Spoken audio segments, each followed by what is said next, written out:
Bismillahirrahmanirrahim. Assalamualaikum warahmatullahi wabarakatuh. Alhamdulillah rabbil alamin. Wassalatu wassalamu ala sayyidil mursalin. Nabiyyina Muhammadin wa ala alihi wa ashabihi ajma'in, amma ba'd. Hadirin, hadirat sidang jamaah salat zuhur yang dimuliakan Allah. Alhamdulillah kita baru saja dapat melaksanakan salat fardu zuhur kita di awal waktu secara berjamaah di rumah Allah yang mulia ini. Alhamdulillah selesai salat, kita masih ada waktu, kesempatan sejenak untuk kita mendengarkan nasihat-nasihat Allah dan Rasulnya, dengan harapan apa yang kita dengar mampu kita amalkan dalam kehidupan kita sehari-hari. Allahumma ja'alna mimman yastami'una al-qawla fayattabi'una ahsana. Para jamaah yang mulia, para ulama mengatakan bahwa di antara apa yang kita diajarkan melalui proses puasa yang kita jalani selama Ramadan adalah kita ditanamkan keyakinan akan melekatnya pengawasan Allah kepada kita dimanapun berada dan kapanpun kita, selalu pengawasan Allah itu melekat pada kita. Ini disebut dengan muraqabatullah. Di mana hal ini ditanamkan kepada kita bahwa di bulan Ramadan di siang hari kita ketika mengalami haus, maka muncul dorongan dari dalam diri kita untuk ingin minum. Mungkin minuman ada di dalam rumah, di dalam kulkas. Dan kalau kita minum gak ada orang yang melihat. Dan kalau kita minum pun orang gak bisa membedakan antara kita udah minum, belum minum. Kalau gak lihat orang gak bisa bedakan. Begitu juga dengan lapar. Ketika lapar kita didorong oleh diri kita ini ingin makan. Makanan barangkali juga ada di rumah. Kalau kita makan, orang nggak ada yang lihat. Tapi apa yang membuat kita ini, bagi orang yang puasa kita bicara ya, nggak orang yang nggak puasa. Maka apa yang membuat orang itu nggak berani minum walaupun haus, walaupun nggak ada yang lihat, nggak berani makan, walaupun nggak ada orang yang melihat, karena dia yakin kalau dia minum Allah tahu. Dia yakin kalau dia makan sekalipun tidak ada yang lihat, Allah tahu. Inilah yang ditanamkan oleh puasa yang kita jalani selama Ramadan. Maka ketika Allah menyebutkan di dalam Al-Quran di awal surah Al-Baqarah, ciri orang yang bertakwa yang itu dididik oleh puasa untuk melahirkan orang yang bertakwa, la'allakum tattaqun. Ciri paling utama dari orang bertakwa itu adalah apa? Yu'minuna bil ghaibi hudal lil muttaqin.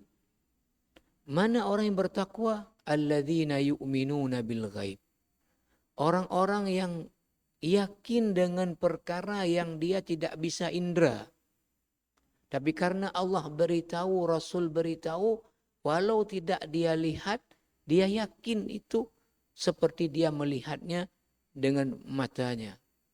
Maka jamaah yang mulia, yakin ya, kepada apa yang Allah janjikan, apa yang Allah ancam. Dan ini perkara-perkara gaib, ini adalah hal yang menjadi masalah pada umat ini. Sehingga karena bermasalah dengan yakin ini, solat-solat fardu biasa saja ditinggalkan. Perkara-perkara haram biasa saja dilakukan. Karena lemahnya perkara ini. Maka para ulama ketika membahas tentang pekerjaan-pekerjaan hati, maka yang paling utama yang itu menjadi sumbu dari semua pekerjaan hati, dari syukur, ridha, mahabbah, raja, tawakal, adalah al-yaqin. Perkara yakin. Syekh Khalid As-Sabt dalam kitabnya A'malul Qulub itu membahas salah satu dari pekerjaan hati, dan ini menjadi sumbu dari seluruh pekerjaan hati, adalah al-yakin. Apa itu makna yakin? Dalam pembahasan beliau, beliau mengatakan adalah al-yakin itu al-ilmu wa izahatus syakki wa tahqiqul amri. Pengetahuan terhadap sesuatu yang tidak ada lagi ragu terhadap perkara yang diketahui itu, ini namanya adalah yakin. Al-Junaid, seorang ulama tasawuf yang dianggap tasawufnya masih dalam rel, sehingga sering dijadikan rujukan, mengatakan apa itu yakin? Al-yakinu huwa istiqrarul ilmi alladhi la yanqalib fi ayyi halin minal ahwal. Yaitu pengetahuan kita terhadap sesuatu yang itu kokoh, tidak akan berubah dalam kondisi apapun. Ketika kita yakin Allah Maha Tahu, ini dalam kondisi apapun dan kapanpun, kita nggak akan ada ragu terhadap perkara ini. Ini disebut dengan yakin. Tapi ada juga para ulama yang mendefinisikan yakin itu dengan apa? Al-yakinu musyahadatul imani bil ghaib. Yakin itu adalah perkara yang gaib itu seolah-olah dilihat dengan mata. Itu makna yakin. Surga, neraka yang diberitahu oleh Allah dalam Al-Quran, bagaimana kenikmatan surga, bagaimana azab neraka, itu diyakini seperti sudah melihat dengan mata. Maka ada seorang ulama salaf ketika mengatakan ra'aitul jannata wan nara haqiqatan. Dia katakan, saya sudah lihat surga dan neraka itu benar-benaran, sungguh-sungguhan. Orang yang dengarkan kebingungan. Kayak mana dia bilang udah lihat benar-benaran surga dan neraka, dia masih di dunia. Beda dengan Rasulullah waktu di Isra dan di Mi'rajkan. Maka orang-orang yang dengar tanya ke ulama ini, ke salafus saleh ini, kaifa dzalika? Kayak mana kamu bilang udah lihat surga neraka dengan matamu? Benar-benaran. Dia menjawab adalah ra'aituhuma bi'aini Rasulullah sallallahu alaihi wasallam. Saya melihatnya melalui kedua mata Rasulullah yang waktu Isra Mi'raj diperlihatkan Allah lalu memberitahu kepada kita, maka saya menganggap saya juga sudah ikut melihat itu dengan mata saya. Jamaah rahimakumullah. Sekarang ini masalah umat ini tidak lagi di level tahu atau tidak tahu. Karena kalau pada tataran tahu, paham, itu hampir semua orang tahu. Karena ketika Nabi bersabda, dan ini menjadi hadis paling induk dalam agama juga selain innamal a'malu binniyat, adalah apa? Al-halalu bayyin wal haramu bayyin. Yang halal sudah jelas, yang haram pun jelas. Ini orang tahu.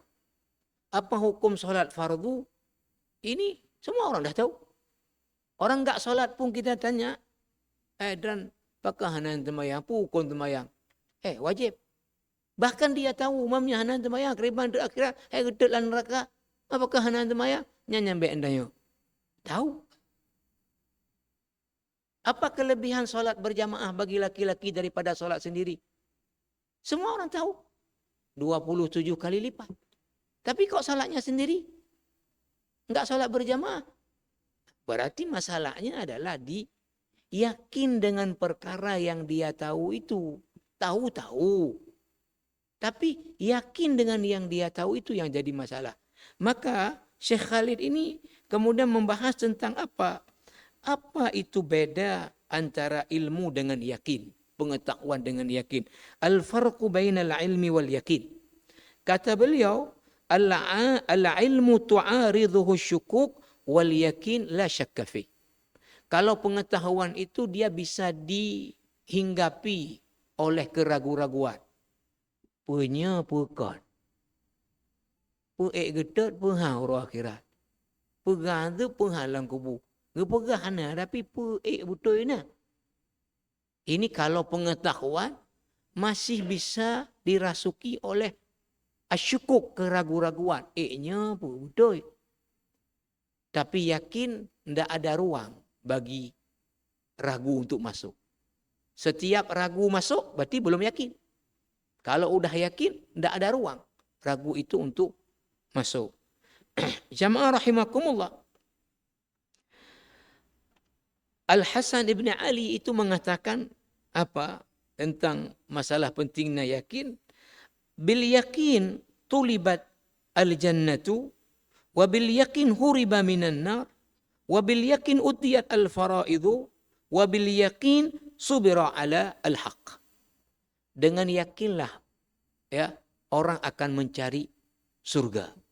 Karena yakin kepada nikmat surga dan itu real ada nanti di akhirat, maka orang mau susah-susah untuk tinggalkan warung kopi, tinggalkan kerjaan untuk datang sholat. Mau susah-susah bangun tengah malam untuk tahajud.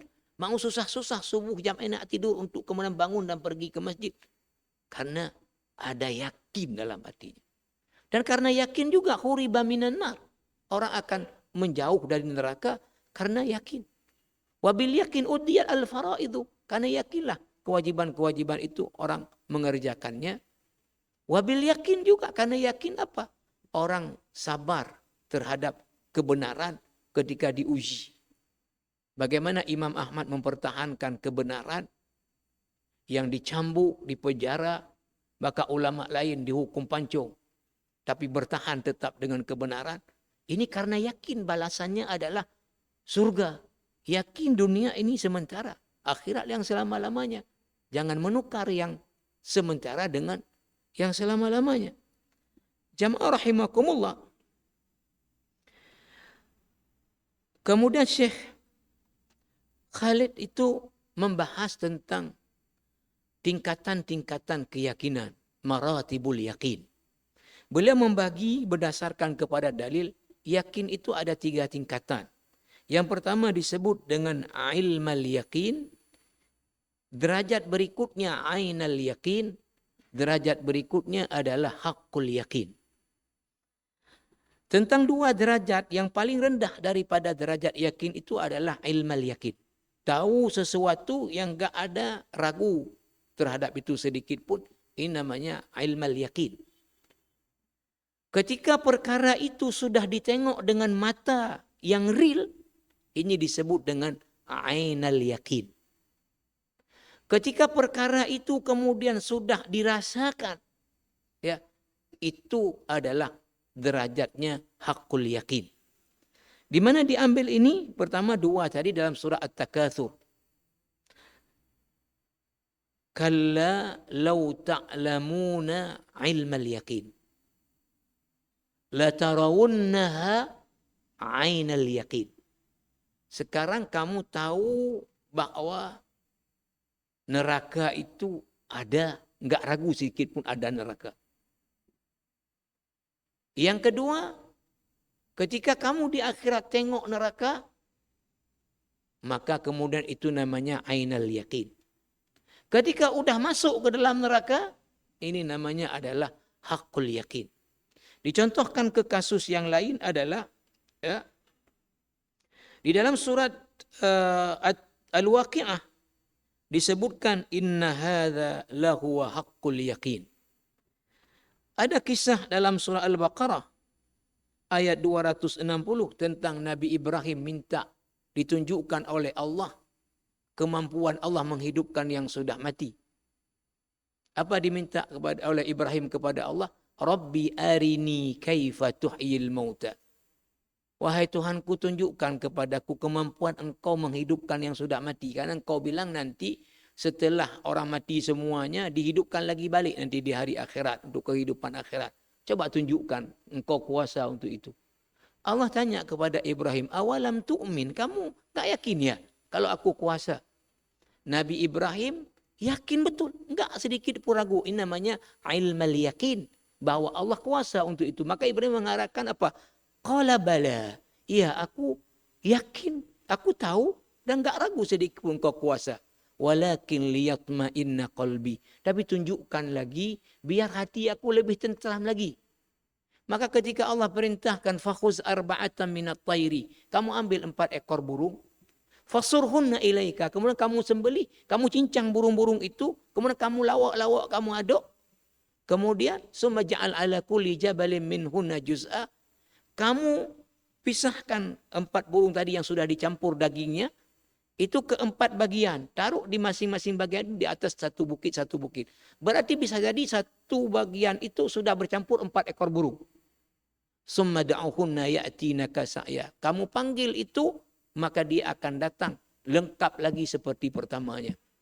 Jadi Nabi Ibrahim ketika melihat itu dengan matanya, ini berarti adalah ainal yakin. Ini jamaah rahimakumullah. InsyaAllah ke depan kita akan membahas tentang bagaimana kita bisa sampai kepada derajat daripada yakin, dan ini terus menetap di dalam diri kita. Ini dibahas oleh Syekh Khalid. InsyaAllah kita sampaikan pada kesempatan yang akan datang. Subhanakallah bihamdika, asyhadu an la ilaha illa anta, astaghfiruka wa atubu ilaik. Wassalamualaikum warahmatullahi wabarakatuh.